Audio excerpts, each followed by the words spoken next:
So you might be wondering, what is Agent 47 going to teach me about what relaxed drumming sounds like? Back when I used to march, I had instructors tell me my playing wasn't relaxed enough, but it wasn't really clear just how relaxed I could get and how I could do it. White knuckles are good for seeing tension in your fingers, but it's hard to see all of your fingers, and it gets you into the habit of looking down while playing. Watching whether your wrist is moving up and down can tell if your fingers are tensing up and preventing your wrist from moving naturally, but what if you're playing with finger technique? What about if you're trying to assess how tightly another person is holding their sticks and their hand is a different shape or size than your own? One technique that I learned from Jeff Queen when I was fortunate enough to take a couple of lessons from him is to listen to how much your sticks are vibrating or humming while you play. If you're playing with too much contact on the stick, you won't hear the hum. To demonstrate what stick hum sounds like while you're playing, I'm going to play 8 legato notes without stick hum and 8 notes with stick hum.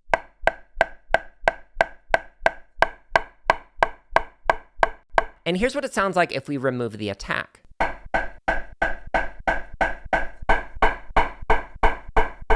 Now, if you didn't know that your sticks could hum while you play, do me a favor and slam the like button so YouTube's algorithm will be more likely to share this video with other percussionists and music educators. So the amount of contact that your hand has on the stick impacts how much energy is transferred into the head and the stick versus into your hand. So while what it means to be relaxed depends on what kind of technique you're using, stick hum is a way to audibly assess how relaxed someone is holding their sticks. In particular, it's all about experimenting with your technique to open up space in your hands for the sticks to vibrate without dropping them. However, you still have to check in with how your fingers, your wrists, and your arms are moving while you're drumming, because it's possible to achieve stick hum with bad technique or motion that doesn't work well for your anatomy. I'll demonstrate some different techniques in more detail in an upcoming video, and we'll add the link to that in this video's description. However, if you've got a tip for playing relaxed that you'd like to share, comment below to help others in the community. Now, another thing to consider when practicing is that you might not hear stick hum with everything you're playing, especially if there's a lot of notes and dynamic contrast being compressed into a limited amount of time. In other words, it's harder to hear when you're playing fast.